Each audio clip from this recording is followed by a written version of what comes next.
എല്ലാ വിദ്യാർത്ഥികൾക്കും വീണ്ടും MS ആൻഡ് ഐഷ് അക്കാഡമിയുടെ മറ്റൊരു വീഡിയോയിലേക്ക് സ്വാഗതം.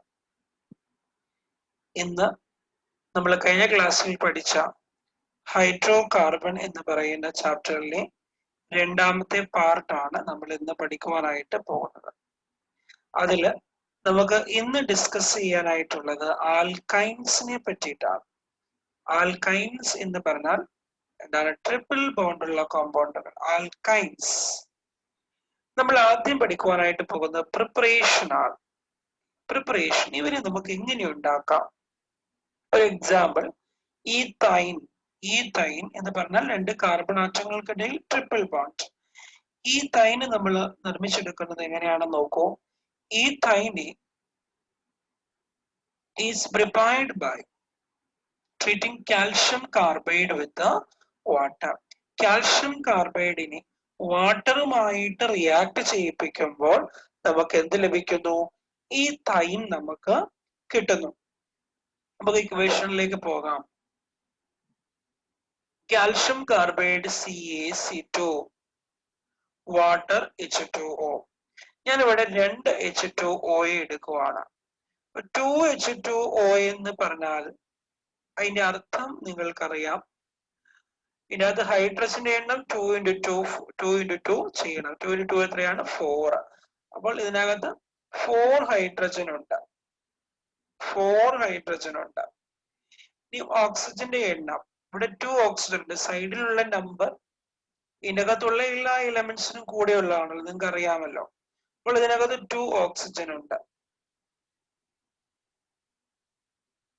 അപ്പോൾ ഇതില് 4 ഹൈഡ്രജനും 2 ഓക്സിജനും. സൈഡിലെ നമ്പർ മീൻസ് അതിനകത്തുള്ള എല്ലാ എലമെന്റ്സിനും ഉള്ളതാണ്. അപ്പോൾ എത്ര ഹൈഡ്രജൻ ഉണ്ടെന്ന് ചോദിച്ചാൽ സൈഡിലുള്ള നമ്പറിനെ അടിയിലുള്ള നമ്പർ കൊണ്ട് മൾട്ടിപ്ലൈ ചെയ്യുക.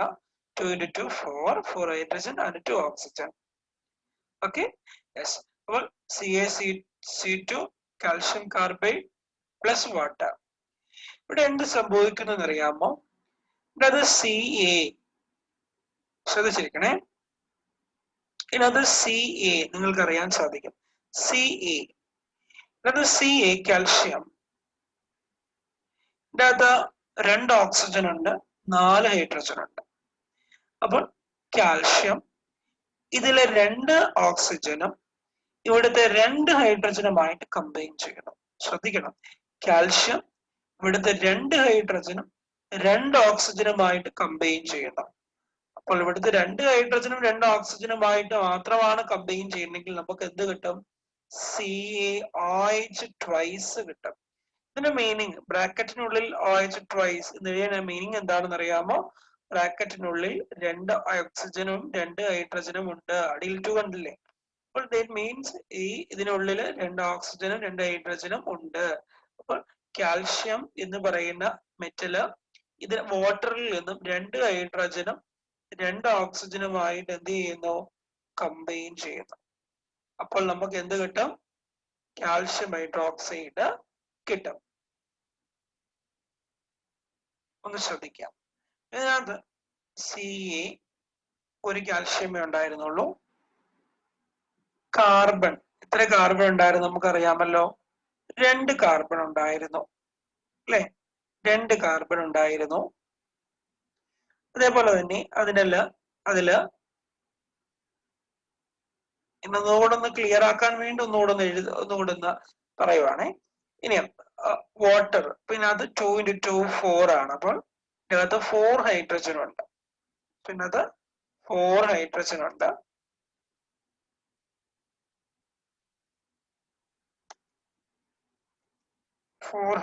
ഉണ്ട്.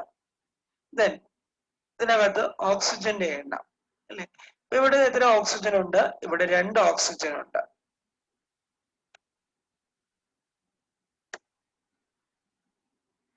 ഓക്കെ, അപ്പൊ ശ്രദ്ധിക്കുക. ഇത്രയും കാര്യങ്ങൾ നമ്മൾ പറഞ്ഞതാണ്, അല്ലെ? പിന്നെ അത് ഇത്രയും കാര്യങ്ങൾ. സോ സൈഡിലുള്ള നമ്പർ തമ്മിൽ മൾട്ടിപ്ലൈ ചെയ്യുമ്പോൾ 2 × 2 4 ഹൈഡ്രജൻ, സൈഡിലുള്ള നമ്പർ 2 ഓക്സിജൻ. ഓക്കെ, അപ്പോൾ ഇതിനകത്ത് നടന്ന കാര്യം എന്താണെന്ന് ഞാൻ പറഞ്ഞു. അപ്പോൾ ഇവിടെ ആദ്യം കാൽഷ്യം എന്ന് പറയുന്ന മെറ്റല് ഇതിനകത്തുള്ള 2 ഹൈഡ്രജനും അതേപോലെ തന്നെ 2 ഓക്സിജനുമായിട്ട് കമ്പൈൻ ചെയ്യുന്നു. ഓക്കെ, കാൽഷ്യം എന്ന് പറയുന്ന മെറ്റൽ അതിനകത്തുള്ള 2 ഹൈഡ്രജനും 2 ഓക്സിജനുമായിട്ട് കമ്പൈൻ ചെയ്യുന്നു. അങ്ങനെ 2 ഹൈഡ്രജനും 2 ഓക്സിജനുമായിട്ട് കമ്പൈൻ ചെയ്ത് കഴിഞ്ഞാൽ നമുക്ക് എന്ത് കിട്ടും? കാൽഷ്യം ഹൈഡ്രോക്സൈഡ് കിട്ടും. ഇനി ഇവിടെ ബാക്കി 4 2 ഇങ്ങോട്ട് പോയത്, ഇനി ബാക്കി 2 ഇല്ലേ, ഇവിടെ 2 കാർബൺ ബാക്കിയില്ലേ. അപ്പോൾ ഇവിടെ ബാക്കിയുള്ള 2 കാർബൺ ഇതിനകത്തെ 2 കമ്പൈൻ ചെയ്യുന്നു. ഓക്കെ, അപ്പൊ അങ്ങനെ 2 കമ്പൈൻ ചെയ്ത് we will get a compound called C2H2. നമുക്ക് എന്ത് കിട്ടും? C2H2 കിട്ടും. അപ്പോൾ ഇതിനകത്ത് ബാക്കിയുള്ള 2 കാർബൺ, ബാക്കിയുള്ള 4 2 ഇവിടെ പോയിട്ടുള്ളൂ, 2 ഇനിയും ബാക്കിയുണ്ട്. അതുമായിട്ട് കമ്പൈൻ ചെയ്ത് എന്ത് കിട്ടി? C2H2 കിട്ടി. C2H2നെയാണ് നമ്മൾ ഈത്തൈൻ എന്ന് പറയുന്നത്. This is very important. Okay, നമ്മൾ ഈ ഇക്വേഷൻ ഓർത്തിരിക്കുക.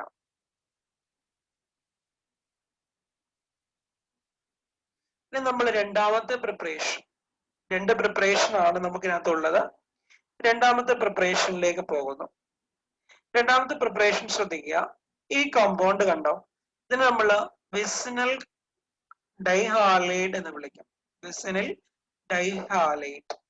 ഇത് പൊട്ടാസ്യം ഹൈഡ്രോക്സൈഡുമായിട്ട് റിയാക്ട് ചെയ്യുവാണ്. പൊട്ടാസ്യം ഹൈഡ്രോക്സൈഡുമായിട്ട് റിയാക്ട് ചെയ്യാൻ പോവാണ്.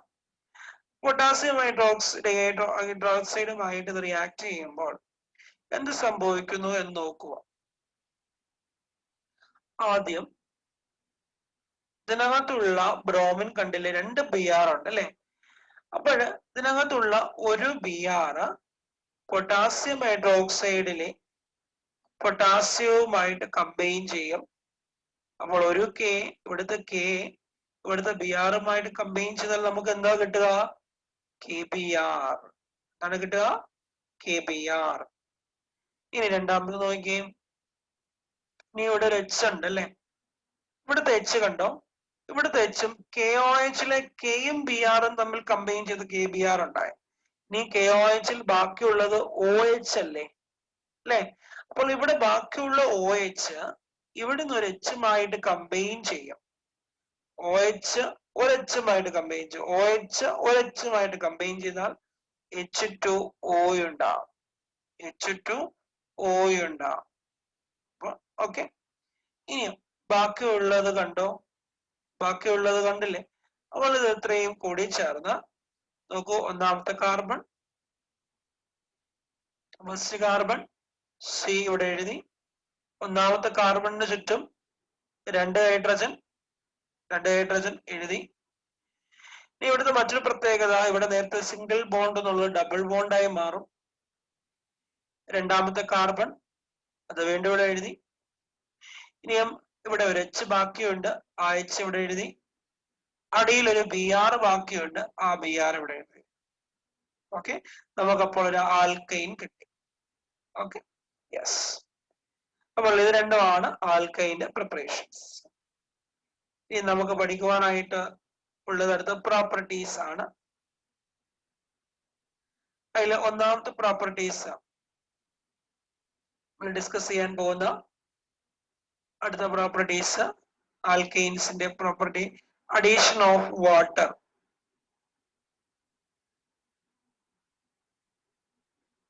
ആൽക്കൈൻസിലേക്ക് വാട്ടർ ആഡ് ചെയ്ത് കഴിഞ്ഞാൽ എങ്ങനെയാണ് എന്നാണ് നമ്മൾ പറയാൻ പോകുന്നത്. Addition of water. ലൈക്ക് ആൽക്കീനുകളെ പോലെയും ആൽക്കൈൻസ് ആർ ഓൾസോ ഇമിസിബിൾ. ആൽക്കൈൻസുകളും എന്താണ്? ഇമിസിബിൾ ആണ്. ഇമിസിബിൾ എന്ന് പറഞ്ഞാൽ തമ്മിൽ പരസ്പരം കൂടിക്കലരാത്ത എന്നാണ് അർത്ഥം. അപ്പോൾ ആൽക്കൈനുകൾ വാട്ടറിൽ കൂടിക്കലരത്തില്ല. Do not react with water. അവർ ഒരിക്കലും വാട്ടറുമായിട്ട് റിയാക്ട് ചെയ്യത്തില്ല. However, one molecule of water adds to alkanes on warming with the mercuric sulfate and dilute sulfuric acid at 333 Kelvin to form a carbonyl compounds. അതായത് നമ്മള് 1 mol വാട്ടറിൽ alkanes add ചെയ്തിട്ട് നമ്മൾ ചൂടാക്കുന്നു. എന്തിന്റെ പ്രസൻസിലാണ് നമ്മൾ ഇവരെ ചൂടാക്കുന്നത് അറിയാമോ? ഇവിടെ നമ്മൾ ഇവരെ ചൂടാക്കുന്നത് മെർക്കുറിക് സൾഫേറ്റിന്റെയും സൾഫുറിക് ആസിഡിന്റെയും പ്രസൻസിൽ 333 കെൽവിൻ ടെമ്പറേച്ചറിൽ നമ്മൾ ചൂടാക്കുന്നു. അങ്ങനെ പറയാം, ഒരു ആൽക്കൈനെ വാട്ടറുമായിട്ട് മിക്സ് ചെയ്തിട്ട് മെർക്കുറിക് സൾഫേറ്റ് അല്ലെ അതും സൾഫുറിക് ആസിഡും ഈ 2 കാറ്റലിസ്റ്റുകളുടെ പ്രസൻസിൽ ഇതിനെ നമ്മൾ ചൂടാക്കുമ്പോൾ നമുക്ക് ഒരു കാർബണൈൽ കോമ്പൗണ്ട് കിട്ടും. നമുക്കൊരു കാർബണൈൽ കോമ്പൗണ്ട് കിട്ടുന്നു. ഓക്കെ, യെസ്, അതാണ് അഡീഷൻ ഓഫ് വാട്ടറിൽ നമുക്ക് പഠിക്കുവാനായിട്ട് ഉള്ളത്. ഇനി അടുത്ത മറ്റൊരു പ്രത്യേകതയാണ് cyclic polymerization. Cyclic polymerization. Ethane on passing through a red hot iron tube. Ethane ഒരു red hot iron ട്യൂബിലേക്ക് കടത്തിവിടുക. At 273 Kelvin at 873 Kelvin temperature. 873 Kelvin ടെമ്പറേച്ചറിൽ ഇതിനെ ഈഥൈനെ ഒരു റെഡ് ഹോട്ട് ട്യൂബിൽ അയൺ ട്യൂബിലൂടെ കടത്തിവിടുകയാണെങ്കിൽ എന്ത് സംഭവിക്കും? അത് സൈക്ലിക് പോളിമറൈസേഷന് വിധേയമാകും. അപ്പോൾ സൈക്ലിക് പോളിമറൈസേഷൻ നിങ്ങൾ നേരത്തെ പഠിച്ചിട്ടുണ്ട്. അപ്പോൾ സൈക്ലിക് പോളിമറൈസേഷൻ ഒരു കെമിക്കൽ റിയാക്ഷന്റെ പേരാണ്, അതിന് വിധേയമാകുന്നത്. 3 molecules polymerizes to form benzene. ഇവിടെ 3 മോളിക്യൂൾസുകൾ പോളിമറൈസ് ചെയ്ത് എന്ത് കിട്ടുന്നു? ബെൻസീൻ കിട്ടുന്നു. എന്താണ് ബെൻസീൻ എന്ന് നിങ്ങൾക്ക് അറിയാമല്ലോ. 6 റിംഗ് ഉള്ള ഇതിനെയാണ് ബെൻസീൻ എന്ന് പറയുന്നത്. കണ്ടോ, ബെൻസീൻ ഒരു അരോമാറ്റിക് കോമ്പൗണ്ട് ആണ് അല്ലെ. അപ്പോൾ ബെൻസീൻ നമുക്ക് കിട്ടുന്നു.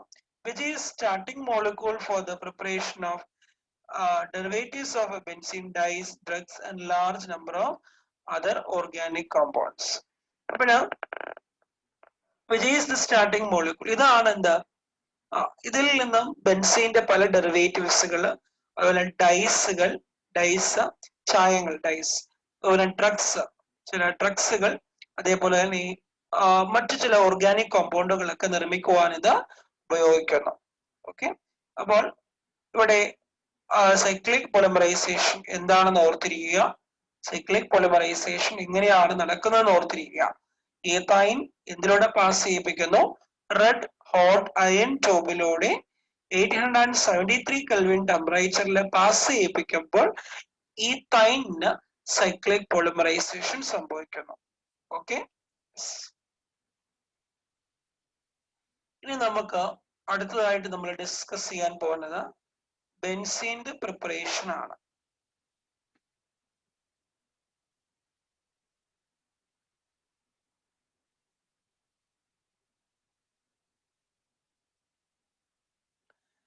ഓക്കെ, ബെൻസീന്റെ സ്ട്രക്ചർ നിങ്ങൾ ചെറിയ ക്ലാസ്, നിങ്ങളെ 10ലൊക്കെ പഠിച്ചിട്ടുണ്ട്. ഞാനിപ്പോ നമ്മൾ പിക്ചർ കാണിച്ചായിരുന്നു, നിങ്ങൾ കണ്ടു കാണും. ബെൻസീന്റെ പ്രിപ്പറേഷൻ നമുക്ക് ഒന്ന് സൈക്ലിക് പോളിമറൈസേഷൻ ഓഫ് ഈഥൈനെ സൈക്ലിക് പോളിമറൈസേഷനിലെ വിധേയമാക്കുമ്പോൾ നമുക്ക് ബെൻസീൻ കിട്ടും. അത് ഞാനിപ്പോ പറഞ്ഞു. രണ്ടാമത്തത് ഡീകാർബോക്സിലേഷൻ ഓഫ് അരോമാറ്റിക് ആസിഡ്സ്. അതായത് അരോമാറ്റിക് ആസിഡ്, അരോമാറ്റിക് ആസിഡുകളിൽ ഡീകാർബോക്സിലേഷൻ എന്ന് പറയുന്ന കെമിക്കൽ റിയാക്ഷൻ നടത്തുമ്പോൾ നമുക്ക് ബെൻസീൻ കിട്ടും. എങ്ങനെയാണെന്ന് പറയാം, ശ്രദ്ധിക്കാം. ഇതൊരു അരോമാറ്റിക് ആസിഡ് ആണ്. ഈ ആസിഡിലേക്ക് സോഡിയം ഹൈഡ്രോക്സൈഡ് ആഡ് ചെയ്യുന്നു. ഒരു കാറ്റലിസ്റ്റ് ഉണ്ട്. ഇവിടെ ഉപയോഗിക്കുന്ന കാറ്റലിസ്റ്റ് ആണ് കാൽഷ്യം ഓക്സൈഡ്. Calcium oxide. ഇവിടെ നിങ്ങൾ ശ്രദ്ധിക്കാം, ഇവിടെ ഹീറ്റ് ചെയ്യുമ്പോൾ ഇവിടെ സംഭവിക്കുന്ന മെയിൻ കാര്യം എന്ന് പറയുന്നത്, ഇവിടെ സംഭവിക്കുന്ന മെയിൻ കാര്യം എന്ന് പറയുന്നത് ഇവിടെ COONA നിങ്ങൾക്ക് കാണാൻ സാധിക്കും. പറയൂ നിങ്ങൾ, ഞാൻ ഈ വരയ്ക്കുന്ന ഇത്രയും ഭാഗം മാത്രം ഒന്ന് കോൺസെൻട്രേറ്റ് ചെയ്തുകൊണ്ട് നോക്കുക. നിങ്ങൾക്ക് ഈ ഭാഗം, ഞാൻ വരച്ചിരിക്കുന്ന ഭാഗം നിങ്ങൾ കണ്ടോ? അവിടെ ഇവിടെ ഒരു എണ്ണയുണ്ട്, ഇവിടെ ഒരു എണ്ണയുണ്ട്. അപ്പൊ രണ്ട് എണ്ണയുണ്ട്, അപ്പോൾ Na2. കാർബൺ, ഇവിടെ ഒരു കാർബൺ ഉണ്ട്, ഒരു കാർബൺ C, അപ്പോൾ ഒരു C. ഇനി ഓക്സിജനിലേക്ക് നോക്കാം. ഇവിടെ രണ്ട് ഓക്സിജൻ ഉണ്ട്, 1 2. ഇവിടെയും ഒരു ഓക്സിജൻ ഉണ്ട്, 3. അപ്പോൾ ടോട്ടൽ ഇവിടെ 3 ഓക്സിജൻ, O3. അപ്പോൾ Na2CO3, Na2CO3 ഉണ്ടാകുന്ന ഒരു ബൈ പ്രൊഡക്റ്റ് ആണ് എന്ത്? Na2CO3. അപ്പോൾ ഇവിടെ ബെൻസീൻ, ഇവിടെ ഒരു acid, aromatic acid, sodium hydroxide add ചെയ്തു. കാൽഷ്യം ഓക്സൈഡിന്റെ പ്രസൻസിൽ ഹീറ്റ് ചെയ്യുമ്പോൾ ഈ ബെൻസീൻ റിങ്ങിനകത്ത് അടങ്ങിയിരിക്കുന്ന COONA എന്ന് പറയുന്ന ഭാഗം ഇവിടെ നിന്നും മുറിഞ്ഞു മാറി, ഇവിടെ നിന്നും ബ്രേക്ക് ചെയ്ത് ഈ ഭാഗവും NaOH കാൽഷ്യം ഓക്സൈഡുമായി കമ്പൈൻ ചെയ്ത് Na2CO3 ഉണ്ടാകും. ഇവിടെ ബാക്കിയുള്ളത് ഈ മുറിഞ്ഞു മാറിയ ബെൻസീനാണ്, ബെൻസീൻ റിംഗ് ആണ്. അത് ബെൻസീൻ റിംഗ് സെപ്പറേറ്റ് ആയിട്ട് മാറും, നമുക്ക് ബെൻസീൻ പ്രോഡക്റ്റ് നമുക്ക് കിട്ടും. ഇതാണ് രണ്ടാമത്തെ പ്രിപ്പറേഷൻ. ഇനി മൂന്നാമത്തത് റിഡക്ഷൻ ഓഫ് ഫീനോൾ. നമ്മൾ കഴിഞ്ഞ ചാപ്റ്ററിൽ ഫീനോൾ ഞാൻ നേരത്തെ പഠിപ്പിച്ചിട്ടുണ്ട്. ഫീനോൾ നിങ്ങൾക്കറിയാം, ബെൻസീൻ റിങ്ങിന്റെ മുകളിൽ OH വരുന്നതിനെയാണ് നമ്മൾ ഫീനോൾ എന്ന് പറയുന്നത്. ഈ ഫീനോളിനെ സിങ്കുമായിട്ട് റിയാക്ട് ചെയ്യുന്നു, വളരെ സിമ്പിൾ, സിങ്കുമായിട്ട് റിയാക്ട് ചെയ്യുന്നു. അപ്പോൾ ഇവിടുത്തെ ഇത് ബ്രേക്ക് ചെയ്യും, ഈ ബോണ്ട് ബ്രേക്ക് ചെയ്യും, ഇവിടെ നിന്ന് ഇത് മുറിഞ്ഞു മാറും. മുറിഞ്ഞു മാറിയിട്ട് ഇതിനകത്ത് അടങ്ങിയിട്ടുള്ള ഓക്സിജൻ ഇസഡനുമായിട്ട് കമ്പൈൻ ചെയ്യും. അപ്പൊ നമുക്ക് എന്ത് കിട്ടും? ZnO കിട്ടും. എന്ത് കിട്ടും? ZnO കിട്ടും. അപ്പോൾ ഇത് ഇത്രയും ബ്രേക്ക് ചെയ്ത് Znനുമായിട്ട് ചേരുമ്പോൾ ZnO, പിന്നെ ബെൻസീൻ റിംഗ് നമുക്ക് സെപ്പറേറ്റ് ചെയ്യപ്പെടും. ഇതാണ് അതിനകത്ത് ബെൻസീനെ ഉണ്ടാക്കുന്ന പ്രിപ്പറേഷൻസുകൾ എന്ന് പറയുന്നത്. Okay, yes. ഇനി നമുക്ക് ഡിസ്കസ് ചെയ്യാനായിട്ട് നമ്മൾ പോകുന്നത് പ്രോപ്പർട്ടീസ് ആണ്.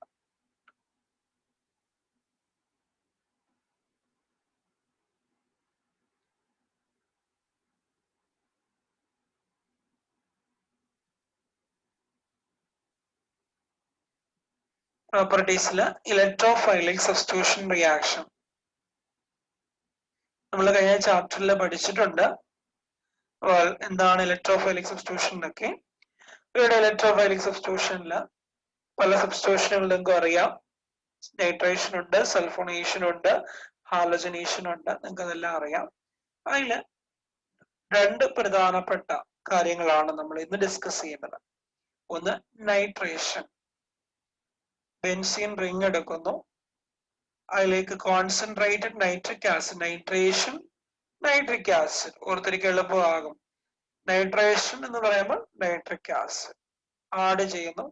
In the presence of sulphuric ആസിഡും കൂടെ കുറച്ച് ആഡ് ചെയ്യുക. ഓക്കെ, അപ്പോൾ ആഡ് ചെയ്ത് കഴിയുമ്പോൾ എന്ത് സംഭവിക്കുമെന്ന് അറിയാമോ? ഈ ബെൻസീൻ റിങ്ങിന് പല പൊസിഷൻസ് ഉണ്ട്. അതിൽ ഈ ഭാഗത്തിനെ വിളിക്കുന്ന പേരാണ് പാരാ ഡയറക്ഷൻ. അപ്പോൾ ഇതിനകത്തേക്ക് പാരാ ഡയറക്ഷൻ, ഈ ഭാഗവും വിളിക്കുന്ന പേരാണ് പാരാ ഡയറക്ഷൻ. ഓരോ എൻഡിനും ഓരോ പേരുകളുണ്ട്. ഇത് രണ്ടുമാണ് ഈ രണ്ട് എൻഡ്സിന് പാരാ ഡയറക്ഷൻ. അപ്പോഴിവിടെ ഈ ബെൻസീൻ റിംഗിലേക്ക് കോൺസെൻട്രേറ്റ് നൈട്രിക് ആസിഡ് ആഡ് ചെയ്യുമ്പോൾ നൈട്രിക് നമ്മൾ നേരത്തെ പഠിച്ചിട്ടുണ്ട്, നൈട്രേഷനിൽ നൈട്രിക് ആസിഡ് ആണ് ആഡ് ചെയ്യണമെങ്കിൽ അവിടെ സബ്സ്റ്റിറ്റ്യൂട്ട് ചെയ്യുന്നത് NO2 ആയിരിക്കും. നൈട്രേഷൻ ആണെങ്കിൽ NO2. Sulphonation, sulphuric acid add ചെയ്ത് സൾഫോണേഷൻ ആണ് നടക്കുന്നതെങ്കിൽ അവിടെ ആഡ് ചെയ്യുന്നത് ആരായിരിക്കും? SO3H ആയിരിക്കും. SO3H ആയിരിക്കും. ക്ലോറിനേഷൻ എന്ന് പറയുമ്പോൾ Cl, ബ്രോമിനേഷൻ എന്ന് പറയുമ്പോൾ Br, അയോഡേഷൻ എന്ന് പറയുമ്പോൾ I, അല്ലെ? അത് ഓർത്തിരിക്കാം. നൈട്രേഷൻ എന്ന് പറഞ്ഞാൽ NO2, നൈട്രേഷൻ എന്ന് പറഞ്ഞാൽ NO2, നൈട്രേഷൻ എന്ന് പറഞ്ഞാൽ NO2, അവിടെ ആഡ് ചെയ്യുന്ന ആസിഡ് നൈട്രിക് ആസിഡ്, അത് ഓർത്തിരിക്കുക. അപ്പോൾ നൈട്രിക് ആസിഡ് ആഡ് ചെയ്യുമ്പോൾ NO2 എന്ത് ചെയ്യും? പാരാ ഡയറക്ഷനിൽ അറ്റാച്ച് ചെയ്യും. NO2 എവിടെ അറ്റാച്ച് ചെയ്യും? പാരാ ഡയറക്ഷനിൽ അറ്റാച്ച് ചെയ്യും. അപ്പോൾ ഇവിടെ നോക്കൂ, ഇതിന്റെ പേര്, ഈ റിങ്ങിന്റെ പേര് ബെൻസീൻ എന്നാണ്, അല്ലെ? ഇതിനകത്ത് ആരാണ് വന്നിരിക്കുന്നത്? NO2. നമ്മൾ കഴിഞ്ഞ പാഠത്തിൽ പഠിച്ചു NO2 നൈട്രോ. അപ്പൊ ഇത് വായിക്കുന്നത് നൈട്രോ ബെൻസീൻ. ഇതിന്റെ പേരെന്താണ്? Nitro benzene. പ്രൊഡക്റ്റ് ആയിട്ട് വാട്ടർ ഉണ്ടാകും. Okay, yes. ഇനി രണ്ടാമത് മറ്റൊരു പ്രധാനപ്പെട്ട പ്രോപ്പർട്ടിയാണ്, ഇലക്ട്രോഫൈലി സബ്സ്റ്റിറ്റ്യൂഷൻ ആണ്, Friedel craft alkylation. Friedel craft alkylation. നോക്കൂ, ബെൻസീൻ റിംഗ് ഇതിനകത്ത് നമുക്ക് നോക്കാൻ സാധിക്കും CH2Cl. ഓക്കെ, ഇതിനകത്ത് ആഡ് ചെയ്തു. ഇതിനകത്തേക്ക് CH3Cl ആഡ് ചെയ്തു. ഇൻ ദ പ്രസൻസ് ഓഫ് ഒരു കാറ്റലിസ്റ്റ് ആണ് എൻഹൈഡ്രസ് അലുമിനിയം ക്ലോറൈഡ്. ഇത് ഇത്രയും റിയാക്റ്റീവ് ആണ്. ഓക്കെ, എന്താണ്? ബെൻസീൻ റിംഗ് എന്ത് ആഡ് ചെയ്തോ? CH3Cl ആഡ് ചെയ്തോ? CH3Cl ആഡ് ചെയ്തു. ആഡ് ചെയ്ത് in the presence of anhydrous aluminium chloride. അപ്പോൾ എന്ത് സംഭവിക്കുന്ന അറിയാമോ? ഈ ബെൻസീൻ റിംഗിന്റെ പാരാ ഡയറക്ഷനിലേക്ക് ഇതിനകത്ത് അടങ്ങിയിട്ടുള്ള CH3 കണ്ടില്ലേ? കണ്ടോ? CH3. അപ്പോൾ ബെൻസീൻ റിംഗിന്റെ പാരാ ഡയറക്ഷനിൽ CH3 വന്ന് അറ്റാച്ച് ചെയ്യും. CH3 വന്ന് അറ്റാച്ച് ചെയ്യും. അപ്പോൾ ബെൻസീൻ റിംഗിന്റെ പാരാ ഡയറക്ഷനിൽ CH3 വന്ന്, കണ്ടോ? CH3. നമ്മൾ കഴിഞ്ഞ ചാപ്റ്ററിൽ ഇതും പഠിച്ചതാണ്.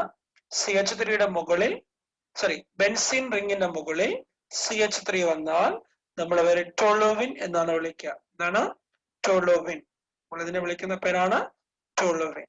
നമുക്ക് ടോളോവിൻ ഉണ്ടാകും. ഇതാണ് ഫ്രീഡൽ ക്രാഫ്റ്റ് ആൽക്കലേഷൻ എന്ന് പറഞ്ഞത്. ഓക്കെ, നമുക്ക് ക്ലാസ് നമുക്ക് ബൈൻഡപ്പ് ചെയ്യാം. Okay, by.